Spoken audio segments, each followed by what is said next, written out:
Hello guys, welcome back to another FIFA 21 video. Today I'm going to show you this super overpowered formation. It's very new to FIFA, but I have tried this out, and honestly it's one of the best formations I've used this entire year. It is the 4-4-1 formation.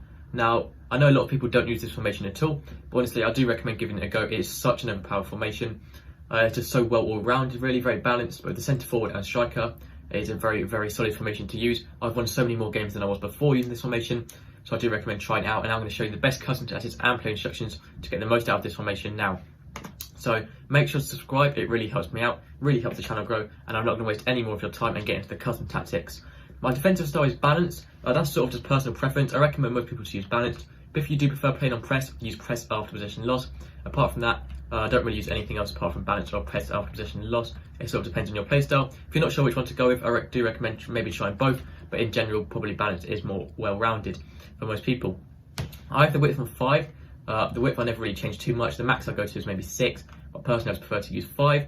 The depth is on 7. The reason for 7 is because a lot of you may know when you get to 7 depth, it does create an automatic offside trap, which can be really easy, sort of helpful when defending. 8 is just a little bit too high when you have slower centre backs. If you are playing full backs at centre back like a lot of people do, maybe you can afford to use 8 depth. But if you are playing normal centre backs with max sort of 85 pace on some of the faster ones, I think it's very rare for them to be much higher than that. I do recommend to use 7 or 6. If you're really not comfortable using that, maybe drop it down to 5 or 6, but try and use 7 if possible. The defensive style is fast build-up. Fast build-up and long ball work really well, so it sort of depends on your play style in this formation. Personally, I prefer fast build-up. Long ball is sort of a bit more risky really, but fast build-up is sort of more possession-based. I do prefer that. If you want to go with long ball, that is absolutely fine. Personally, I prefer fast build-up. I have the width on 10. The reason I like using 10 width now is sort of just to make the most of the wide players. FIFA wide players are probably one of the most important positions on the pitch, so sort of making the most of that, stretching the pitch out as far as you can, really making the most of the width does work really well, especially with left mids and right mids where they're sort of more all-rounded than left wings and right wings. The placing box is on 5. It doesn't really matter if you use 5 or 6, it's not very important for that. Corners is on 3, just to get more players into the box on corners. It's more likely to score more goals if you have more players in the box. Free kicks seem to be on 1 because that's not very important either. You want your single striker to be on stay central, as he's a single striker. You want him staying in line with the goal, not drifting that wide, staying in line with the goal, easier for him to score and make runs through. You want to use getting behind, so he's also making forward runs through the defence, and stay forward, so he's always at the top of the pitch and not dropping too far back.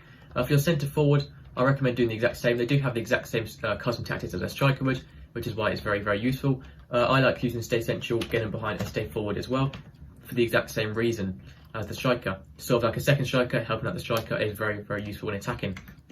For your left wing, left mid and right mid, I recommend pretty much leaving these completely default, apart from you do want to try and use stay forward. You already have fullbacks, you don't need your left mid and right mid dropping back into defence. Stay forward is really useful to help start an attack going, especially with the 10 width.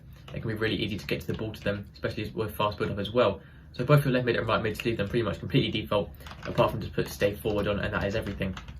For your 2 centre mids, I recommend to leave these completely default as well. Even leave cover wing on, because just sometimes when your left mid and right mid are slightly dragged out of position, maybe on the counter attack they will drift a little bit wide. That doesn't mean they're going to stay out wide, it means sometimes when they have to, they will cover the wing ever so slightly, making it a bit easier to defend when your fullbacks and left mids and right mids are out of position. For your centre backs, you want to leave these default. For your left back and right back, you want to use stable or attacking, so staying in the defensive line, keeping it nice and defensive and not getting in the way of the left mids and right mids. You only want to use balanced attack when it's sort of a 5 at the back formation, you have wing backs, or there's a narrower formation with no wingers. On this formation, I do recommend using stay back while attacking. For the run type, you want to use getting behind, overlap as well, so that making runs on the outside when they are pushing up manually, so when you're controlling them. Lastly, for your goalkeeper, you want to use counters and crosses, so your keeper's coming for his line a bit more when defending corners and crosses from your position. And sweeper keeper is pretty much the same, but apart from when your opponents put long balls, through balls and loose balls into the box, your keeper will come out, reach for them, and win the ball back much easier there as well. That is all the custom tactics and play instructions. Honestly, I do recommend giving this formation a try.